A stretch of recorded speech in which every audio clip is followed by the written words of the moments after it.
Welcome back to Naija Filmmaker, a podcast for us to talk about Nigerian filmmakers, their films, and how we can build a diverse and functional industry. I'm your host, Sele. On this episode, I'm going to talk about some defining moments that have shaped my filmmaking career. I'm also going to talk about some of the things that have influenced my approach to the industry and what I hope to achieve. If you're a new listener, you're welcome and I hope you enjoy.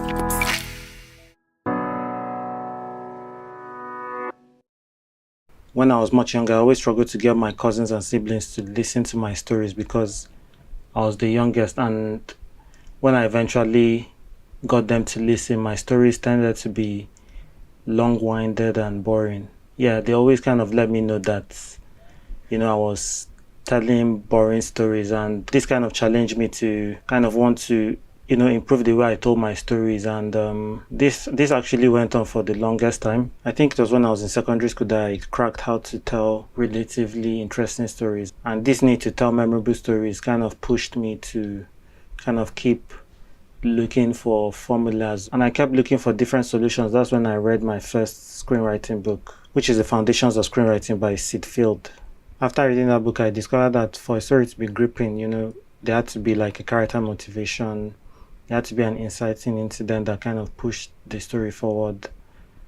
There had to be, obstacles that the character faced. The plot twist was always good, and then there had to kind of be a resolution. So this takes us to defining moment number 2. This was in 2011 when I went to the London Super Meet. This was when Apple were launching the Final Cut Pro X. At this convention, I saw the power of editing software, with kind of manipulating tone of films, and also what the editing process could do. And I was pretty much sold on that. I purchased my first editing software and started playing around with it. Attending this convention happened at a very pivotal moment because I was deciding what course I wanted to study in university. And I knew I always wanted to do filmmaking, but I kind of thought it was an unstable career, so I decided to find a course where I was doing a bit of computer science and a bit of media.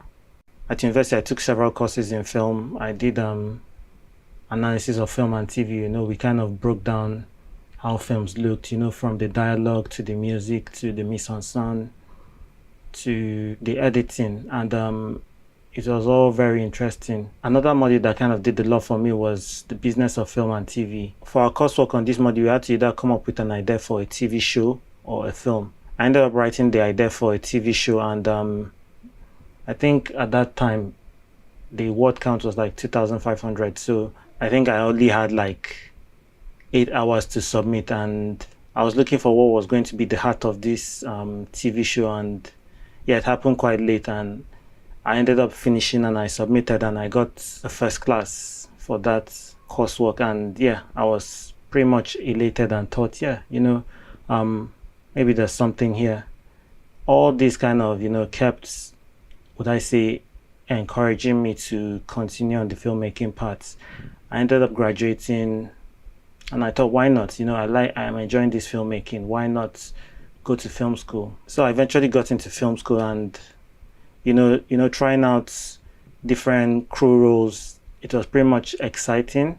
You kind of got to see what each crew member went through, during the whole filming process. So you're either a sound mixer, a first AD, a director, or a camera assistant.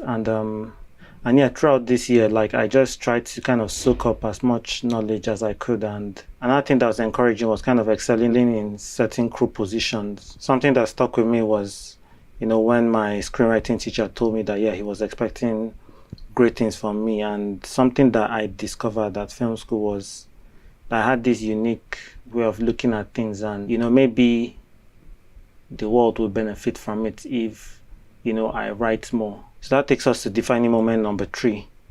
I was done with film school. I came back to Nigeria, and my plan was to, take over the industry.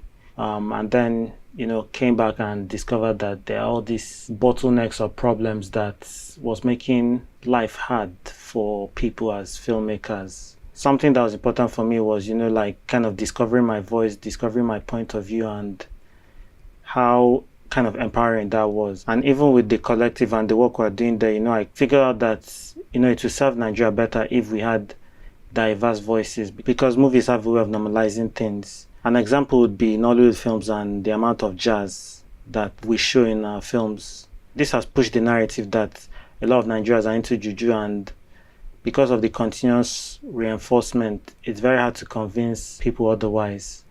Another example is in Hollywood with shows like Madam Secretary or Veep. These shows kind of normalize the idea that a woman could be the Secretary of State or the Vice President. And this allows people to dream. And now we can say that a woman is the Vice President-elect of the United States. So with Nigeria, I feel to be a better place once we, use our diverse voices to share our different points of views, which will kind of help other people understand better, and this could work to, make Nigerians more tolerant. And now for the fourth and final defining moment. This was a few weeks ago when I decided to quit my job.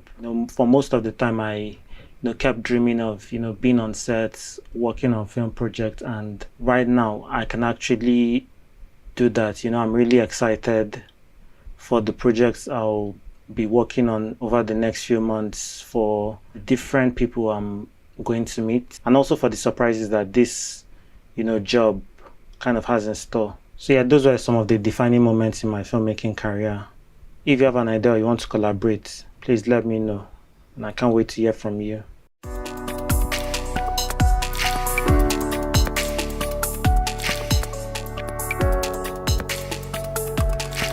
We have come to the end of this episode. Please remember to leave a rating and a review. You can send your questions and feedback on social media. Follow me on Instagram and Twitter at Sele Film, and the podcast also on Instagram and Twitter at the Naija Film Pod. See you on the next episode. Have a good one.